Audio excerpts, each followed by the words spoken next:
Court कह रही है 15 मिनट दिया हमने आप दोनों को। हमारे जितने वकील पीछे बैठे हुए उनके मुकदमे नहीं सुन रहा हूं मैं, क्योंकि हम चाहते हैं परिवार एक हो जाए। कहा जाता है there are no facts, it's all interpretations. क्यों कहा जाता है?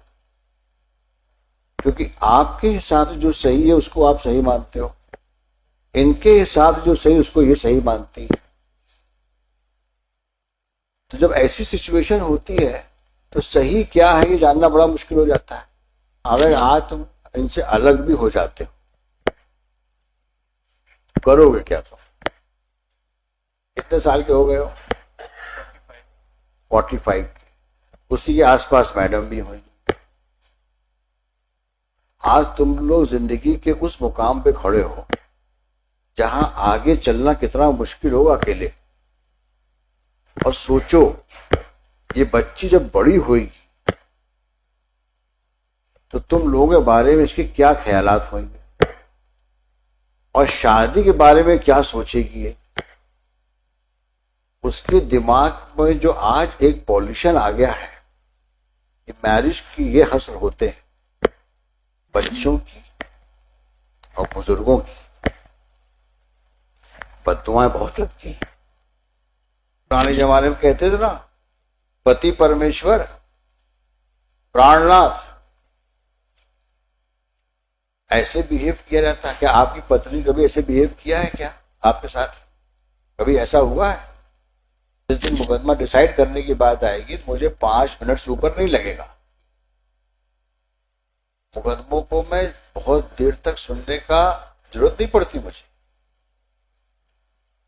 10 मिनट इनको सुनूंगा, 10 मिनट इनको सुनूंगा और फैसला बोर्ड पे लिखा दूंगा। मुकदमे की मैं बात ही नहीं कर रहा हूं आपसे। जो मैं कह रहा हूं उसको समझो, करके देखो तो एक बार, कोशिश तो करो। और जब बहस का अंत नहीं होता तो मुकदमा कभी निर्णय नहीं हो सकता। बेहतर कोर्स यही है कि हम दोनों से बात कर लें। नमस्कार, ये बेटी है आपकी? जी। क्या नाम है बच्चे आपका? ऐश्वर्या। ऐश्वर्या। किस क्लास से पढ़ती हैं आप? 8th पे। ग्वालियर में पढ़ती हैं? ग्वालियर। अच्छा, बताइए।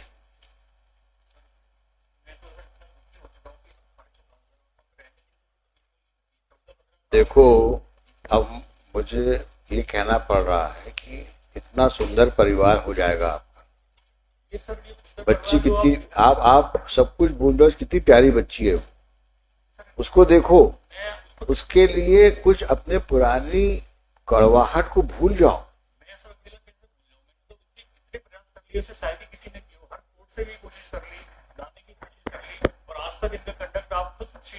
मैंने आपसे रिक्वेस्ट किया थी पिछली बार। रिक्वेस्ट है कि सर मैं, अगर आप ऐसे कहेंगे तो फिल करके मर जाऊंगा शायद।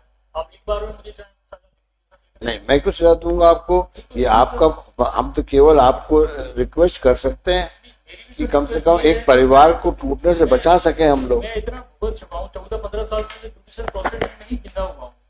और अगर इनको रहना होता तो कोर्ट कभी रखवा नहीं सकता किसी को। अगर पर्सनली खुद इनका रहने का मन होता तो मैं गुजरात रहा, मैं दिल्ली रहा, ग्वालियर भी रहा, कभी शिमला रहा, हर जगह इन्होंने आरटीआई लगाई, कोशिश कभी करी नहीं रहने, एक बार भी नहीं करी। आज की डेट में भी देखिए सेक्शन 30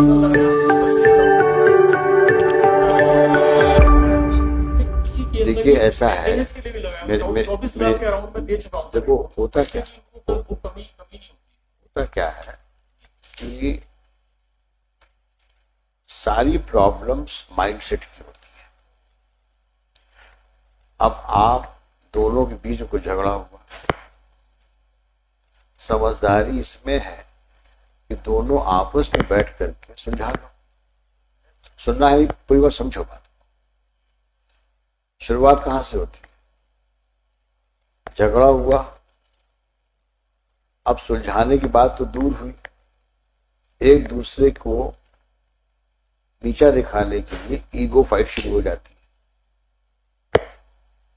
और कहीं खुदा न खास्ता माँ बाप बीच में आ गए और उन्होंने कुछ माचिस की तीली लगा दी तो वो और एग्रीवेट हो जाता है। फिर कुछ रिश्तेदार आ जाते हैं,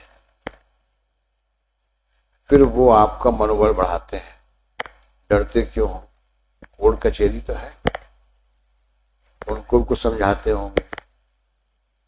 अब आपका दिमाग टोटल कंफ्यूज है दोनों का। अब झगड़ा तो दूर हो गया, अब पूरा आपको जो डायरेक्शन मिल रहा है वो लड़ने का मिल रहा है। ऐसे ही होता ही है। और उसके बावजूद मुकदमे होते क्या है? अगर समझदारी से काम ले आदमी तो मुकदमे होने की गुंजाइश ही नहीं होती। अब आप इसी प्रॉब्लम है, आप कहोगे साहब ये तैयार नहीं थे, ये कहेंगे ये तैयार नहीं थे। ये कहा जाता है there are no facts, it's all interpretations. क्यों कहा जाता है? क्योंकि आपके हिसाब से जो सही है उसको आप सही मानते हो, इनके हिसाब से जो सही उसको ये सही मानती है। तो जब ऐसी सिचुएशन होती है तो सही क्या है ये जानना बड़ा मुश्किल हो जाता है।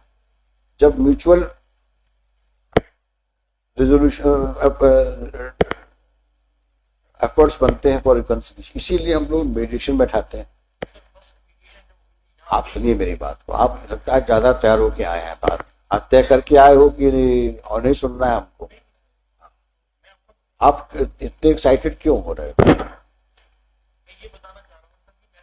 मैं तो समझ गया आपकी बात को। आप उन्होंने बहुत हैरास किया, 12 मुकदमे लगा दिए, आप जीर्ण शीर्ण हो गए हैं, जीवन व्यर्थ हो गया है आपका। अब पता नहीं शायद आगे ये कहने वाले हों साहब आप, मैं तो अब मोक्ष लेने वाला हूं, मुझे जीवन नहीं जीना है, शायद कहने वाले हों अब आप। यानी मेरे को समझ में ये नहीं आता कि इतनी ज्यादा हॉस्टिलिटी करके आखिर तुम रहोगे कहाँ? अगर आज तुम इनसे अलग भी हो जाते हो करोगे क्या? तुम कितने साल के हो गए हो? 45 के, उसी के आसपास मैडम भी हुई। आज तुम लोग जिंदगी के उस मुकाम पे खड़े हो जहां आगे चलना कितना मुश्किल होगा अकेले। और सोचो ये बच्ची जब बड़ी हुई तो तुम लोगों के बारे में इसके क्या ख्यालात होंगे, और शादी के बारे में क्या सोचेगी ये।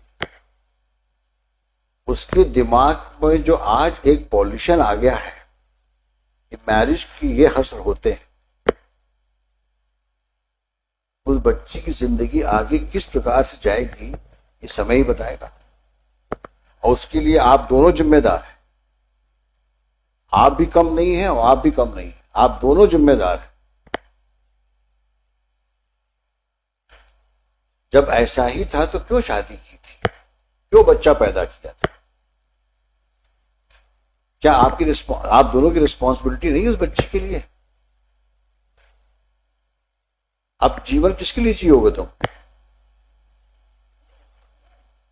सरवाइव करने के लिए सिर्फ, कि उस बच्ची की देखभाल करने के लिए? She is like a flower in a garden. आप दोनों को उसकी परवरिश करना है। वो प्लांट्स जब आगे बढ़ेगा तो आपको सेटिस्फैक्शन मिलेगा। आज मेरा बच्चा यहां पहुंच गया, मेरी बच्ची यहां पहुंच गई,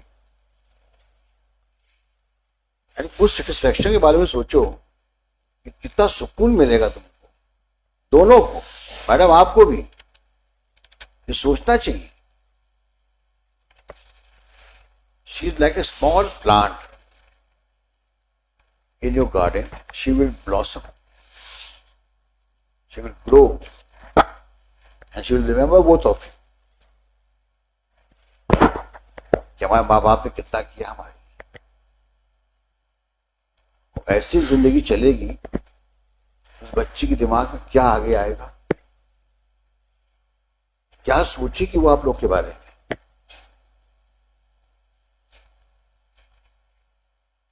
बच्चों की और बुजुर्गों की बद्दुआएं बहुत लगती हैं।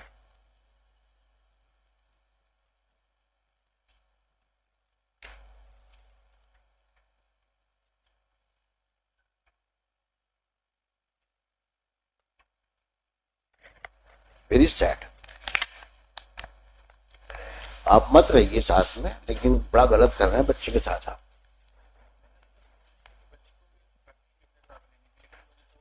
हाँ, आप इतने सेल्फिश हैं, बच्ची मिल जाए वो भाड़ में जाए। नहीं सर, ऐसा नहीं है, बिल्कुल भी ऐसा नहीं है। ऐसा सोचता मैंने आपसे कहा आप कोशिश करो। ऐसा होता तो इनकी तरफ से अगर एक प्रयास भी किया गया होता तो ये चीज कभी यहाँ पे पहुंचती ही नहीं सर। जब कभी भी नहीं किया मैं ना कि कितनी फादर ने बातें किया, बोल दी सर, आपको, इन्होंने अभी भी किया। आपकी समझ में नहीं आ रही है। Then you live in hell wherever you want to go. You will not hear such cases. ठीक है मैडम, जब ये तैयार नहीं है तो let him suffer as he wants to, as he is destined to suffer. अपन सफर करते हैं, कुछ नहीं मिल सकता कहीं से, ईश्वर तुम्हें कुछ नहीं देगा। तो बच्चों का ख्याल नहीं है तो मेरे तो किसका ख्याल होगा? I doubt you are a normal human being. Mr. Sharma, we are adjourning the matter. He is determined not to keep her. And I congratulate both of you, lawyers, keep on fighting. आप भी लड़ो, आप भी लड़ो, और देखो कहां तक जाता है मसला।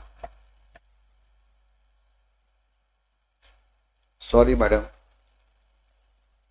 आपका परसुएशन काम नहीं आ रहा है। आपने किससे बात करी? आपने किससे बात करी आप बताएं? आपने अपने फादर इन लॉ से बात करी, मदर इन लॉ से बात करी हैं? फादर इन लॉ से बात हुई थी। हाँ, सब ठीक, अच्छे से बात क्या कहा उन्होंने? रात से हुई, सब बात हुई ठीक से हुई।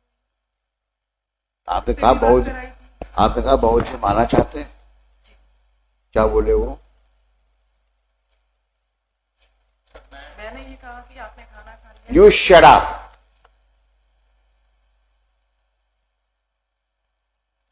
I'm talking to her. हाँ,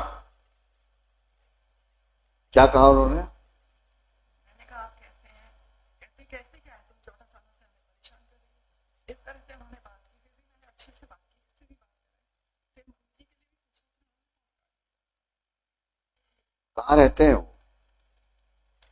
ग्वालियर में है, आए हैं आज, बुलाइए।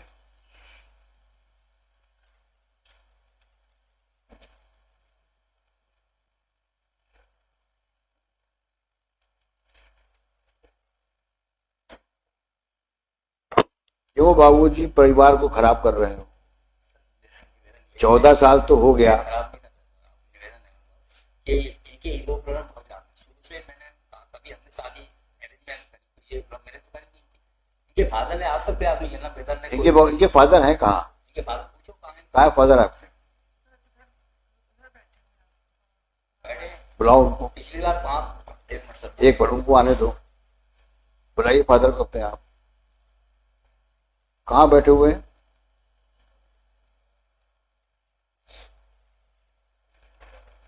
आप क्या करते बाबूजी? मैं सर रिटायर्ड हो गया, 14 साल हो गए।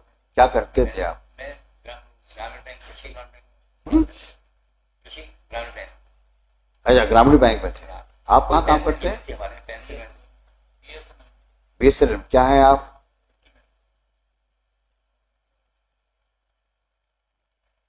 हम आपकी दुख और पीड़ा को समझते हैं। सर मैं 5 साल पहले, 6 साल पहले इसी कोर्ट में टीवी जज साहब ने आदेश किया था कि आप लोग जाके फादर से आप लोग जाके बात करिए। तो मैंने सब ठीक है, हम तैयार, हम सब तैयार दे जाने की रखने में तैयार, लेकिन आप गारंटी दीजिए कि ये हाइपर इतनी हो जाती है।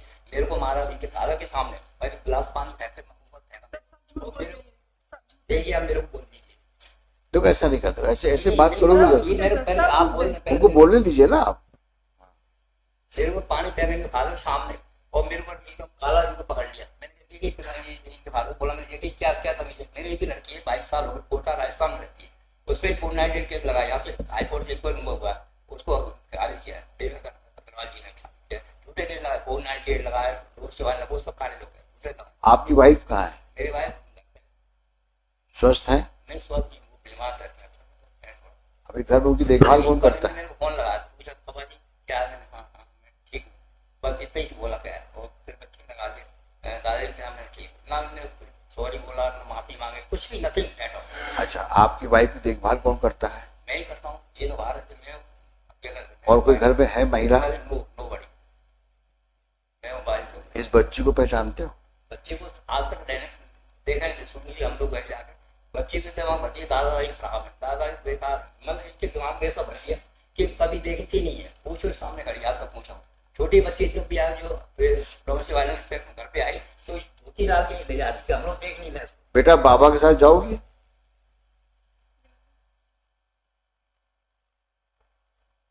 ये भी तो आपकी जान का टुकड़ा है। हम तो सर पहले बोलो केस लगा ले जाने थे बच्चे को, बच्ची ने इच्छा अब वो बोल रही है जाना चाहती बाबा के साथ। तैयार थे, लेकिन ये तो इनकी एटीट्यूड ऐसा है ना, देखिए इनके फादर का किसी क्या कोई नहीं आया, 22 साल 14-15 साल मेरे को काम से मैं सिक्योरिटी क्लियर केस हो गया। अच्छा ये बताओ, 8 साल मैंने ऐसे जीते थे। अच्छा ये बताओ आज कोर्ट में वकील से मिल के आए थे क्या? नहीं, मैं किसी से मिलकर नहीं आया, मैं तो अभी आया। तो मैं आपकी बात कितनी बार रिपीट करोगे आप? मैं समझ गया आपकी बात, पिछली बार भी ये सब बातें हुई थी, मैं आपके पीड़ा को नहीं बुला सकता। मैं भी इतना सुनने के बाद मुझे भी गुस्सा आता है कभी कभी, किसी महिला के द्वारा इतना प्रॉब्लम क्यों क्रिएट किया गया आपके लिए, और वो भी बहू के रूप में जो आपके यहाँ रह रही है, उसका हम लोग को पूरा अंदाजा है। सवाल इस चीज का है सिर्फ कि आज इस परिस्थितियों में जब ये एक बच्ची है, दोनों अधेड़ उम्र के हो गए, 45-40 के होंगे से दोनों, इनको अगर साथ रहने का मौका दे दिया जाए, एक ज्यादा नहीं, हम कहते हैं इस मुकदमों को हम रखेंगे अपने पास में, और 1 महीना एक बार साथ रह के देख अगर परिवार बस जाता है तो कितनी अच्छी बात है। और कहीं गड़बड़ करी इन्होंने, ये मेरा वादा है आप, मैं दोबारा गाड़ी लेकर कुछ करेगा, उन्होंने जाके अभी सामने हमारे घर में आते हैं राजीव शर्मा रहती है, सामने गई तो चिल्ला मेरे को मार चिल्ला। अरे हम लोग बैठे हैं ना यहाँ पे, बैठे हैं, लेकिन ये और अभी हम ये फादर बैठे, इन्होंने आज तक गारंटी ली है, कभी चर्चा की, रोज फैमिली कोर्ट में आ जाते पैसे लेने के लिए। बाबू जी आप कहाँ रहते हैं? आ जाते हैं और बात नहीं करती, कभी बात नहीं करती। ज्यादा बोलते हो तुम। अलकापुरी में क्या करते हैं आप? साइंटिस्ट थे आप भी पढ़े लिखे हो, आपके संधि पढ़े लिखे हैं, दामाद पढ़ा लिखा है, लड़की पढ़ी लिखी है, तो इतना पढ़ना लिखना तो बेकार हो गया। कुछ हद तक आप भी जिम्मेदार हो, समझाइश देना चाहिए ना। उसका घर कौन सा है? पति का घर है कि आपका घर है? तो फिर कहीं आपकी तरबियत में गड़बड़ रही है, जैसे परवरिश बोलते हैं, या कहीं आप उसके दिमाग को ठीक नहीं कर पा रहे हो। बेटी है आपकी, वो आपने समझाइश देनी चाहिए ना। ये मुकदमे करके और इस प्रकार से अपने ससुर को इंसल्ट करके, पति को ह्यूमिलिएट करके, ये अच्छी बात है? पुराने जमाने में कहते थे ना, पति परमेश्वर प्राणनाथ, ऐसे बिहेव किया जाता है क्या? आपकी पत्नी कभी ऐसे बिहेव किया है क्या आपके साथ? कभी ऐसा हुआ है?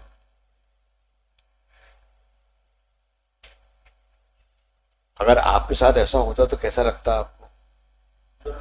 फिर अब तो और भी बुरा लगना चाहिए कि आपकी बेटी के साथ ऐसा हो रहा है।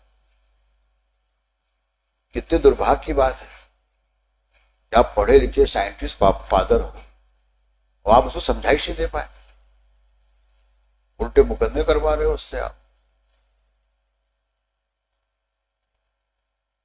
आप भी अपनी जिंदगी की शाम में चल रहे हो। कितने लड़के हैं आपके? तीनों बेटे की शादीशुदा होंगे। क्या हालात होंगे इनके आपके ना रहने पर? फिर तो समझाइश क्या देनी चाहिए आपको? बेटा अपने घर पे जाओ, बोलिए, है कि नहीं?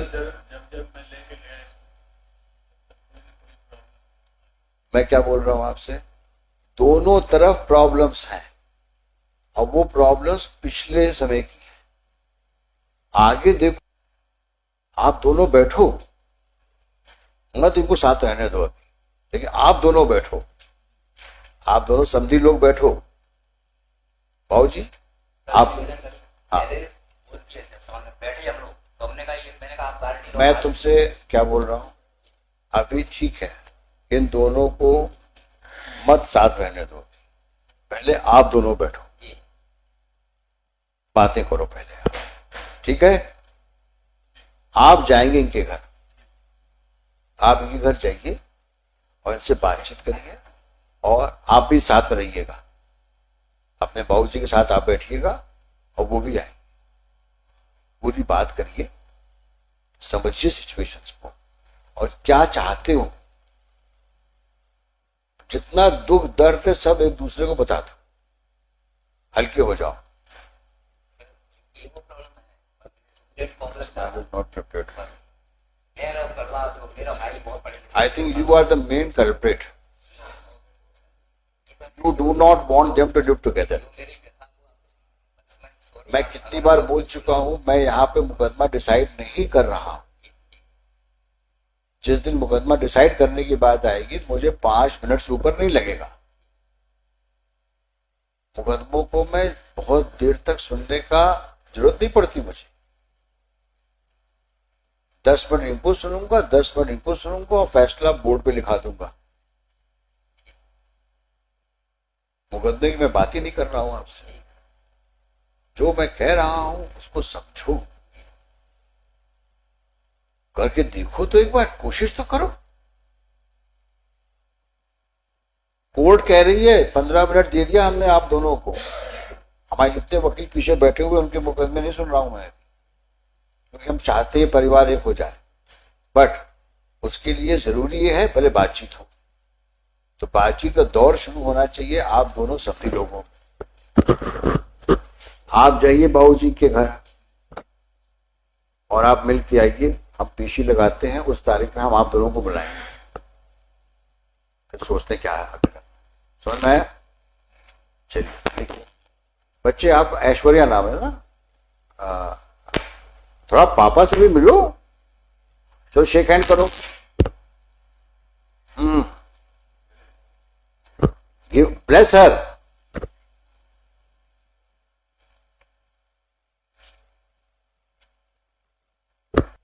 बाबू जी आप ध्यान रखना, बहुत बड़ी जिम्मेदारी है आपके ऊपर, आप संभाल लोगे सब कुछ, कोशिश करके देखो। हाँ, जिम्मेदारी आपकी है। शिवरे जी आप भी अपनी बुजुर्गियत का पूरा ख्याल रखते हुए इनके साथ बैठिए, अच्छी बात है। 24 को मिलेंगे। नेक्स्ट।